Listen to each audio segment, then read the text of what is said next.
Hey there, true crime friends. Oh my goodness. This Robert Tellis is still on the stand over there in Las Vegas. And honey, we need to talk about it. First, you know what you need to do. Please like this video and subscribe to the channel. It really helps other people find us. But also you should know, as a tiny disclaimer, I have a little amphibian living in my throat and it is giving me a fit. So I'm all hopped up on generic CVS brand Dayquil. So forgive me if I go off track, although sometimes I tend to go off track. But look, so Mr. Tellis is over there on the stand in Las Vegas, and he's telling everybody, I am not the kind of person who would unfortunately unalive somebody who said terrible things about me. Now, did he have it coming? Yes, but did I do it? No. Now, listen, is that exactly what he said? Absolutely not. I'm paraphrasing, but basically that's what he said. He kept saying, I would like to think that I'm not the kind of person. I would like to think I'm not the kind of person. Sir, we would like to think that too, except for all that evidence that the police found against you. It's not looking good for you. Your DNA was under the man's fingernails. And he was like, yeah, I think the police planted that there. Yeah, they planted that there. See, I was making chicken fried rice for my daughter, and I was like, we're talking cooking now, sir?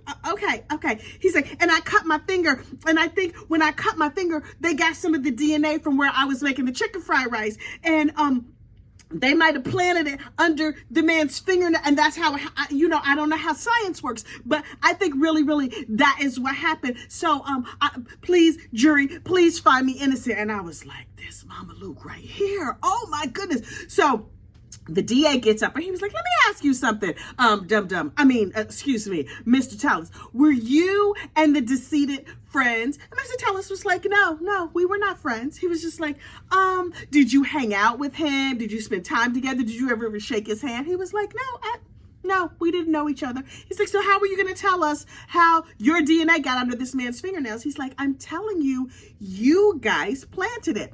Also, that man was planning a bunch more newspaper articles about me, but I didn't think they were going to go anywhere. I didn't think anything was going to happen. And the DA was like, really now? Let's turn over here to your emails that you sent to your colleague where you said, if he keeps writing newspaper articles about me, I'm never going to be able to find another job. And Mr. Tellis was like, right, I thought up a lie for this. What was it? Oh, yeah. Okay. So see what I was telling everybody, but you can't really see it in the emails because I didn't write it down.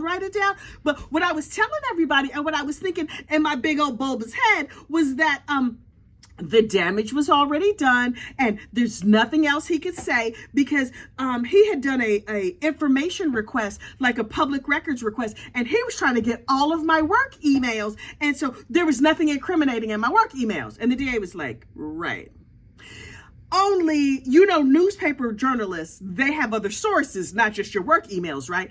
And Mr. Tellis is like, can you give me a minute, because I had not planned for you to say that. When I spent the last 2 years sitting in my cell with us having this conversation and I was play acting it in my head, I didn't think about that. And so I don't know, not today, Satan. And I was just like, I think, did his brain just glitch? I don't really know what happened. And then it's pretty clear that his brain did glitch because he went on talking about all this other stuff. He was like, if you pull the public records, people were donating to the district attorney's campaign fund. And I was like, what does that have to do with anything? He was like, Compass Realty, they donated to the district attorney. So the DA was like, so you're saying the DA was in on this too? And Mr. Tellis was like, I can't rule him out. Okay, sir, okay. And he was just like, and also, if you pull the records, and I'm sure you can all do the research. The judge was like, no, they can't do research, sir. They can only go on what you say in here. But Mr. Tellis was like, I'm freaking out. If you go on the website and you pull all the public record search like you generally do when you're on jury duty, you will see that people year over year were donating to the district attorney. And that was just basically a license to commit crime. And I was like, really? So The district attorney, bless his heart, was like, so I'm looking at the little records here, and it says that Compass Realty donated $5,000 to the district attorney. You're saying for $5,000, I think it was grand total $15,000, $5,000 3 different years in a row. For $15,000, they could just commit crime? And Mr. Tellers, with a straight face, was like, yes, it was a subscription to commit crime. Where they do that at? In Vegas, you can get a subscription to commit crime. Now listen, I knew it was a whole lot of shady, weird things you could buy in Vegas, but a subscription to commit crime, you say? Okay, and then the real way I could tell his brain was glitching real hard was because he was like, and see, also, not only could you pay the $5,000 and just commit all the crimes you wanted, like, Columbia House records and tapes. I had read that Paris Hilton had recently got arrested, and then everybody started objecting, and I was like, are we Paris Hilton? Wait. This man is talking about crimes that happened 2 years ago, and he's bringing up Paris Hilton. Sir, did you jump in your hot tub time machine and go back to 2007? Paris Hilton? What? P.S. Paris Hilton wish she could get arrested because then her name would be in the paper. Anyway, he was like, well, I feel like the district attorney opened the door to talking about a D-list celebrity from 16 years ago? Sir, was he bonked on the head?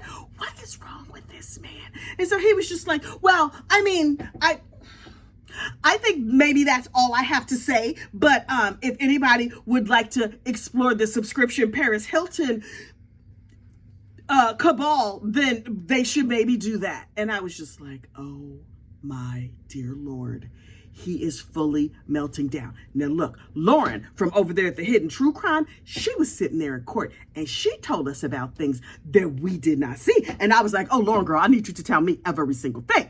Apparently, Mr. Tullis at one point jumped up and was like waving his arms and freaking out and then sat back down. He did it in full view of the jury. All the people in the audience were like, and the judge was like, we should have put a shot collar on this, Mama Luke. And then he sat back down, but the court TV cameras didn't catch it.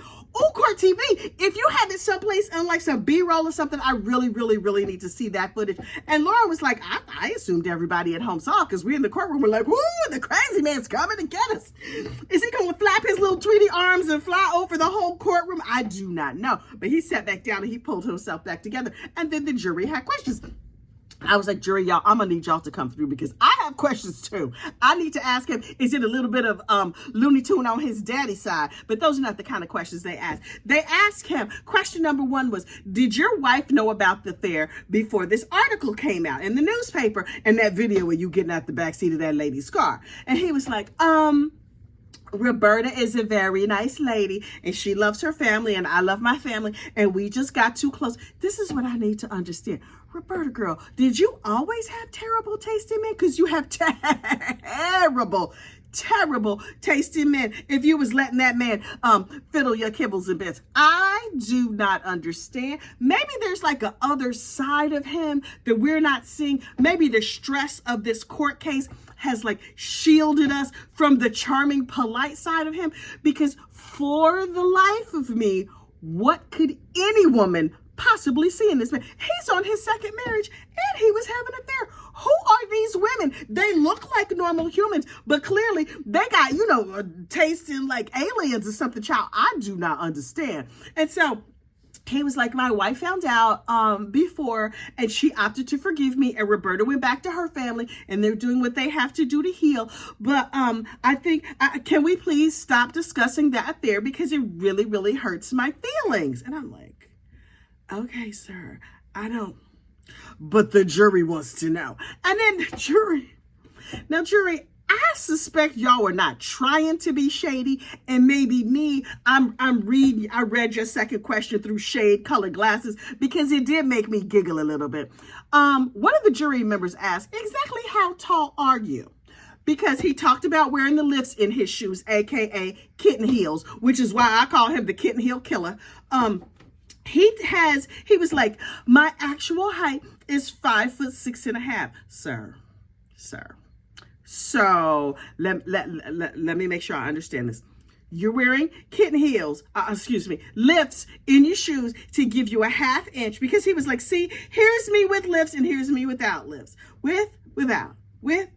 See, I just wanted to feel a little taller. And I was like, sir, that's a distinction without a difference. You don't look no different to me. You still look pocket sized. But listen, I too am part of the pocket sized community. So who am I to talk? I'm a whopping 5'1.5". But I tell people I'm 5'2" because, you know, I'm in league with big yardstick. Anyway,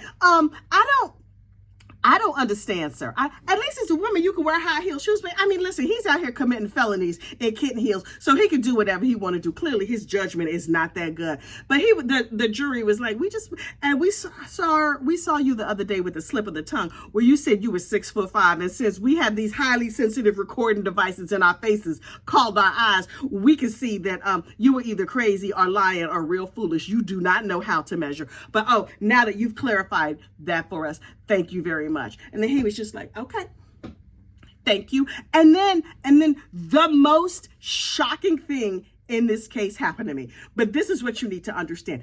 Every time Mr. Tellers goes from sitting at like the defendant's table up to the box where he's like testifying or whatever, they send the jury out of the room so nobody can see him walk back and forth. It's been a big deal through this whole trial that the jury has not seen him walk across the room. When he finally made his final statement and finished everything on the stand, they were like, okay, you're excused. He was like, okay, thank you. And he got up and he walked past the jury box and sat in his seat. I was like, is that mistrialable? Isn't that the one thing everybody was trying to avoid? You know, I stopped and slowed it down. Look, I acted like that was the Zapruder film. I ran it back. Like, did you see the little lip when he walked? I need to see what the jury saw. What did the jury see? How, sir, how? Please tell me, have you spent all this time, all this energy, making up a fanciful story that sounds really, really ridiculous and crazy, and the whole Compass Realty and Paris Hilton conspiracy, and you didn't want anybody to see you walk? You told us about your kitten heels. You sat there like you was in glamour shots the whole time of this trial, and then as the cherry on top of this poop Sunday, you just got up and you walked across the courtroom. I was just like, in my mind and in real life, in slow life, I was in slow motion. I was like, oh my God, he's walking. I cannot tell you how many times I ran that part back. This case is off the hinges. It is crazy. I could not love it more. Are you supposed to like true crime this much? I think I should probably like it less. Okay. Where's my hot flash fan? Oh, child, I'm trying to calm myself down. I'm supposed to be less excited about these things, but I think I'm a skosh excitable in general. But when he got up there and started talking about Paris Hilton, child, I was speechless. And you know, it is hard to make me speechless, child. She's loquacious. I always got something today. I was without speech, but only briefly. So anyway, this is what's going to happen when the court opens back up later today. The lawyers are going to get together and hash out like what's going to be in the what's going to be on the jury instructions or whatever before they convict him. Before they go and deliberate. And then there's going to be closing statements. Oh, I love a closing statement. I could not love a closing statement more. And, Robert, tell us, give his own closing statement. Oh, please, Beyonce. We calling on all the saints and all the angels. Wait, where's Tina Turner? We need Tina for this. We calling in the big guns. Tina, please, Tina Almighty. Because listen, I'm not being sacrilegious. Jesus is busy. We cannot bother him with our nonsense. We need prayers of intercession to Tina and possibly all of the Golden Girls. Then Mr. Tellers gets up and gives a closing statement. Oh, I will be so happy. I will be beside myself. Leslie Jordan, don't worry about it. Leslie is still here, but he's just, we gonna thank Leslie if it all happens, but I'm telling you, we need the big guns. Tina, Beyonce, in Blue Ivy's name, we need for Mr. Tellers to give his closing statements. But I understand that there may be other people out doing other things, and so maybe y'all busy and y'all can't help us out. Not one of the Golden Girls, not even Sophia. Sophia probably got some free time. Anyway, okay, look, I'm going to put it out there, and I'm going to hope and trust that Mr. Tellis opts to give his closing statement as opposed to his very competent lawyer who was like, no, what you're not going to do is risk my bar license. I'm not going to ask you no questions because clearly you a lying sack of sugar. You're going to open your mouth and just tell a whole bunch of lies. I want no part of it. That is why this man testified in the narrative form. And the craziest thing is while Mr. Tellis was up on the stand telling us his lies, his lawyer was like, I wonder what this idiot's gonna say next. The lawyer sat there like, I'm just watching like the rest of y'all. Listen, he gonna go to jail. I hope his wife did not mortgage that nice house they had because his kids probably gonna need a place to stay while he's all locked up for the rest of his life, and he's gonna go to prison where he's gonna be very, very unhappy. Ain't got nothing to do with me. Something tells me they're not gonna have little lifts for your Crocs and stuff over there. You can go on over there and join the Looney Tunes gang over there, and you can be angry Elmer Fudd if you want to. You can be all the Tweety you want to be, but whatever you're going to be there over in the prison. Do his kids have big heads? I'm asking for myself. Ooh, I hope his wife had a C-section. Anyway, look, I have gone far afield. But look, we are going to stay tuned and see what happens next in the state of Nevada versus Robert Tellis. Now, listen, if you have missed any part of this case, don't you worry about it at all. There's a whole Robert Tellis playlist, and I have put a link to that playlist in the description of this video. Until then, I will see you soon. Bye.